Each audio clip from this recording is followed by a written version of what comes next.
ఎన్నికల్లో రాజకీయాలలో గెలుపు ఓటములు అనేటువంటివి సహజం.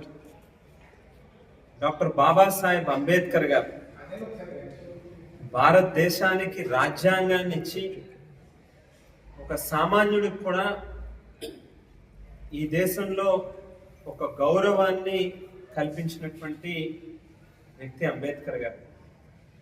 ఆయన ఖాళీ గోటికి కూడా బహుశా సరిపోమని అటువంటి గొప్ప మహనీయుణ్ణే ఎన్నికల్లో రాజకీయాల్లో మన దేశ రాజకీయాల్లో ఓడిపోయినటువంటి పరిస్థితి. ఆయన ముందు మనలాంటోళ్ళం ఎంత. రాజకీయాల్లో గెలవడం ఓడడం అనేటువంటిది ఎన్నికలను ఒకటే లెక్కేసుకునేటటువంటి వాళ్ళు అవకాశవాదులు మాత్రమే లెక్కేసుకుంటారు. ప్రజల మనసుల్ని గెలుచుకునేటటువంటి వాళ్ళు నిజమైనటువంటి నాయకులు అవుతారు. ప్రజల హృదయాల్లో సుస్థిరమైనటువంటి స్థానాన్ని సంపాదించుకుంటారు. ఇవాళ గాలికి గెలిచినటువంటి వ్యక్తి తెలుగుదేశం, బీజేపీ, జనసేన 3 పార్టీలు కలిసి ఎలక్షన్లకు వచ్చి సూపర్ 6 అని చెప్పి అబద్ధపు హామీలనిచ్చి 8 నెలల కాలం గడుస్తూ ఉన్నప్పటికీ ఒక్కటంటే ఒక్క హామీని కూడా నెరవేర్చినటువంటి వ్యక్తులు ఇవాళ స్థాయిల గురించి నా గురించి మాట్లాడుతూ ఉన్నటువంటి పరిస్థితి. 2,13,000 ఓటర్లు నన్ను తిరస్కరించారట. బహుశా బుర్రుండి మాట్లాడుతూ ఉన్నాడో లేదో ఈ మనిషి 72,000-73,000 మంది పైచులుక ఓట్లు నాకు వచ్చినాయి. ఇవాళ ఒక్కసారి రాష్ట్రం మొత్తం మీద ఎన్నికల ప్రక్రియని గమనిస్తే, ప్రత్యేకించి జనసేన పార్టీకి సంబంధించినటువంటి అభ్యర్థులు 21 స్థానాల్లో ఎక్కడైతే పోటీ చేశారో వాటిని గమనిస్తే 21 స్థానాల్లో హైయెస్ట్ మెజారిటీ నుంచి కిందకి చూసుకుంటూ వస్తే ఈ మనిషికి 18వ స్థానం వచ్చింది. మెజారిటీలలో 18వ స్థానంలో ఉన్నాడు ఈ మనిషి. ఈ పక్క రాజమండ్రి సిటీకి వెళ్తే ఇదే కూటమి అభ్యర్థుల గెలుపుకి సంబంధించిన మెజారిటీలను గమనిస్తే రాజమండ్రి సిటీలో 70,000 పైచులకు వచ్చింది. రాజమండ్రి రూరల్లో 60,000 పైచులకు వచ్చింది. ఈ పక్క జగ్గంపేట చూస్తే 50,000 పైచులకు వచ్చింది. ఇవన్నీ మరి నీ బుర్రలో లేవా, లేకపోతే నీలాంటి బోగస్ మాటలు మాట్లాడేటటువంటి వాళ్ళని ఏ రకంగా తీసుకోవాలని చెప్పి చూస్తాం. ఇదే ఈ మధ్యకాలంలో జనసేన పార్టీ నాయకులు, తెలుగుదేశం పార్టీ నాయకులు నాకు ఫోన్ చేస్తూ ఉన్నారు. అయితే నాకు ఎక్కడా కూడా కోవట్ నాయకులు నాకు లేరు, లేకపోతే ఆ పక్క నుంచి నాకు కోవట్టు కింద చెప్పేవాళ్ళు లేరు. పాప జనసేన పార్టీ నాయకులు, తెలుగుదేశం పార్టీ నాయకులు లబోదిబోం అని చెప్పి ఏడుస్తూ ఉన్నారు. ఏంటి అని అంటే, ఎలక్షన్లకు ముందు సరిగ్గా 1 సంవత్సరం కాలం ముందు వచ్చాడు ఈ మనిషి. ఈ మనిషి ఒక క్యారెక్టర్ లేదు, ఏ రకమైన క్రైటీరియా లేదు. ఒకే ఒక్క కారణం, ఇతని దగ్గర డబ్బులు ఉన్నాయి, 4 రూపాయలు ఖర్చు పెడతాడు అని చెప్పి నమ్మి అతని వెనకాల మేము కూడా ప్రయాణం చేసాం.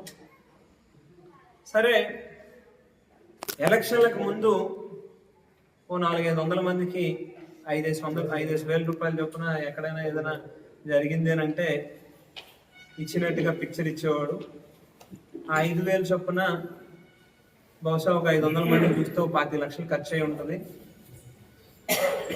ఈవేళ నాకు 70 కోట్లు ఖర్చు అయింది, నా సంగతి ఏంటి అని చెప్పి అందరినీ అడుగుతూ ఉన్నాడని చెప్పి చెప్తా ఉన్నాను. జనసేన పార్టీలో కొంతమంది నాయకులు అయితే ఒక అడుగు ముందుకేసి అన్నా మా శ్రీరంగపట్నం గ్రామంలోనే చూసుకుంటే ఎక్కడైనా సంబరాలు లేకపోతే ఈ ఉత్సవాలు ఇటువంటివి జరిగినప్పుడు ఎలక్షన్లకు ముందు ఆయన భార్యని పంపించి ఆయన పిల్లల్ని పంపించి జాకెట్ ముక్కలు అవి పంచిపెట్టేవాడు. ఎంత మంచివాడో పాపం అని చెప్పి అని అనుకున్నాం మేమందరం. ఆడపడుచులందరికీ జాకెట్ ముక్కలు అవి పంచిపెడుతున్నాడని చెప్పి. కానీ ఈ ఏడాది కూడా జాతర జరిగింది. బహుశా లాస్ట్ ఇయర్ ఇచ్చినట్టుగానే ఈ ఏడాది కూడా ఇస్తాడేమో అని చెప్పి అనుకున్నాం. ఈ మనిషిని దగ్గర నుంచి గమనిస్తూ ఉంటే జాకెట్ ముక్కల దేవుడెరుగా మన లోపల ఉన్న అండర్వేర్లు కూడా ఎత్తుకుపోతాడేమో ఈ మనిషి అన్నట్టుగా తయారయ్యాడన్నా. ఎందులో పడితే అందులో కక్కుర్తి, విపరీతమైన దోపిడీ, అవినీతి, అక్రమాలు. ఈ మనిషిని చూసి డోర్లు వేసుకుని ఇంట్లో 4 గోళ్ల మధ్యలో ఏడుస్తూ ఉన్నామన్నా. ఇటువంటి మనిషినా మనం రాజకీయాల్లోకి తీసుకొచ్చింది, ఇటువంటి మనిషినా మనం ఎత్తి మీద పెట్టుకుంది. ఇక టీడీపీ వాళ్ళ ఏడుపులైతే వర్ణనాతీతం. ఇటువంటి దౌర్భాగ్యంగా మనం మోసింది అని చెప్పి ఎలక్షన్ల ముందేమో నా దగ్గర అంత ఉన్నాయి ఎంత ఉన్నాయి అని చెప్తాడు. ఈవేళ చూస్తే ఎక్కడ పడితే అక్కడ దోపిడీ. సరే, మొన్న మాట్లాడుతూ అంటాడు ఆయన, పాపం పాత పరిచయాల కొద్దీ వైసీపీ నాయకులు ఈయనకు ఫోన్ చేసట, పూర్వం ఏదో నేను ఇది చేసేవాడినంట, అది రాలేదని చెప్పి నేను బాధపడిపోతా ఉన్నాను. పాపం నక్కా రాంబాబు గారు ఎక్కడో ఏదో కనిపిస్తే ఎదురైతేనో లేకపోతే ఆ మండల పరిషత్ ఆఫీస్లో మీటింగ్కి ఈయన వస్తేనో ఓ మంచి చక్కటి స్మైల్ ఇచ్చి పలకరించగానే నక్కా రాంబాబు గారు బహుశా ఈయన మనిషి, ఈయనకేదో బాగా కావలసినోడు, ఈయనకేదో ప్రతిదానికి సమాచారం ఇస్తారని చెప్పి అనుకుంటాడేమో తెంగరోడు. నిన్ను చూసి కాదు నీకు గౌరవం ఇస్తాం, ప్రజలు నీకు ఇచ్చిన హోదాని బట్టి చూసి నీకు గౌరవిస్తూ ఉన్నారు. నక్కా రాంబాబు గారిని ఉదాహరణగా చెప్పుకుంటే ఆయన కుటుంబం ఎప్పటి నుంచో రాజకీయాల్లో ఉన్న కుటుంబం. ఆయన ఏదో నీతో అందంగా గౌరవంగా చక్కగా నవ్వుతూ మాట్లాడాడు కదా, పలకరించాడు కదా అని చెప్పని ఏదో రాంబాబు గారు నీకేదో సమాచారం చెప్తున్నాడని అనుకుంటే నీ అంత బుర్ర తక్కువ ఇంకొకడు ఎవడో ఉంటాడు. వైసీపీలో కోవర్ట్లు ఎవరు లేరు, నీతోనే అయిపోయింది. గాదరాడలో 2 ఎంపీటీసీ స్థానాలు ఉంటే తెలుగుదేశం వాళ్ళతో కుమ్మక్కవుతావు, ఒక ఎంపీటీసీని వాళ్ళకి అమ్మేస్తావు, ఇంకొక ఎంపీటీసీకి నువ్వు గెలవడం కోసం ఏమో అని చెప్పి పార్టీని తాకట్టు పెట్టే కార్యక్రమం చేస్తావు. నీలాంటి లాలూచి చేసే పనులు, లంగా పనులు చేసేటటువంటి వాళ్ళు ఎవరు వైసీపీలో లేరు. నీతో ఏదైనా మాట్లాడితే నీ హోదా కొద్దీ నీ ఉన్న స్థానాన్ని బట్టి నీకు గౌరవం ఇవ్వడం తప్పితే నీ వ్యక్తిగతం నీ క్యారెక్టర్లు చూసి ఎవరు కూడా నీకేమి గౌరవం ఇవ్వట్లేదు. నీతో ఎవరు ఫోన్లు చేసి వైసీపీ వాళ్ళు మాట్లాడే పరిస్థితి లేదు, బుర్రలోకి ఎక్కించుకోని చెప్పి చెప్తా ఉన్నా. పోతే 350 ఎకరాలు ఉన్నాయట నాకు.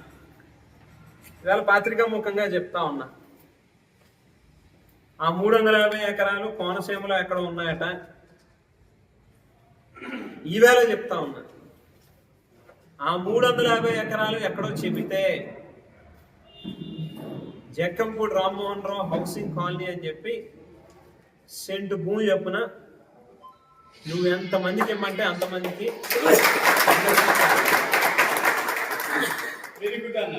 నీకు ఎక్కడ కావాల్సిందో అక్కడ చూపించి నాకు ఆ సర్వే నెంబర్లు ఏంటో, లేకపోతే ఎక్కడ ఏ ఊర్లో ఆ భూములు ఉన్నాయో చూపించి, నీకంటే ఏదైనా కాస్త కొస్త సిగ్గంటూ ఏడిస్తే ఆ 350 ఎకరం ఎక్కడుందో, 80 ఎకరం ఎక్కడుందో చూపించు.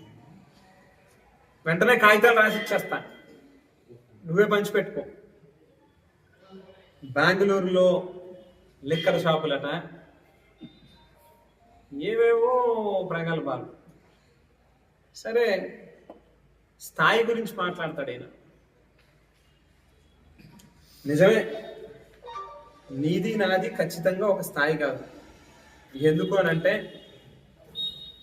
నా బాబేమి ఐపీలు పెట్టలేదు, టోపీలు పెట్టలేదు. నా స్థాయి అది కాదు. నీకులాగా విజయవాడ బాటా షోరూంలో దొంగతనాలు చేయలేదు, దోపిడీలు చేయలేదు, నమ్మిన వాళ్ళని మోసం చేసి డబ్బులు ఎత్తుకురాలే. నా మీద దొంగతనాల కేసులు లేవు. నాది నీది ఓ స్థాయి కాదు. ఉద్యోగాలు ఇప్పిస్తాయని చెప్పి చీటింగులు చేసి ఒక్కొక్క మనిషి దగ్గర 3 లక్షలు, 5 లక్షలు, 10 లక్షలు డబ్బులు వసూలు చేసి పంగనామాలు పెట్టిన స్థాయి నాది కాదు. కూతురికి, కడుపున పుట్టిన కూతురికి సారి పంపించి దాన్ని కూడా అడ్వర్టైజ్మెంట్ చేసుకున్న స్థాయి నాది కాదు. ఒక పార్టీ పేరు మీద గెలిచి మరో పార్టీలోకి వెళ్ళి కనీసం ఎంపీటీసీకి కూడా రాజీనామా చేయలేనంత ధైర్యం లేనటువంటి స్థాయి నాది కాదు. కోర్టులకి వెళ్ళి స్టేలు తెచ్చుకున్న స్థాయి నాది కాదు. ఎన్ఆర్ఈజీఎస్ వర్కుల దగ్గర నుంచి అన్ని కాంట్రాక్ట్ వర్కులు, అన్ని నామినేటెడ్ వర్కులు కూడా 10%కి అమ్ముకున్న స్థాయి నాది కాదు. నేను గుడులు తీసుకొచ్చి నేను కట్టిస్తే ఆ చెక్కులు నువ్వు ఇచ్చుకుంటున్నావు చూసావా, ఫోటోలు దిగి వాళ్ళని బెదిరించి భయపెట్టి రప్పించుకుని, అది నా స్థాయి కాదు. లాలా చెరువు హౌసింగ్ బోర్డు కాలనీలో ఓ బ్రహ్మాండమైన పార్క్ నేను కడితే నువ్వు ఫోటోలు దిగి నువ్వేదో కట్టినట్టుగా కూటమి ప్రభుత్వం ఆహ్లాదకరమైన వాతావరణం కోసం, పచ్చదనం కోసం చాలా పెద్దపేట వేసేస్తుందట. నీ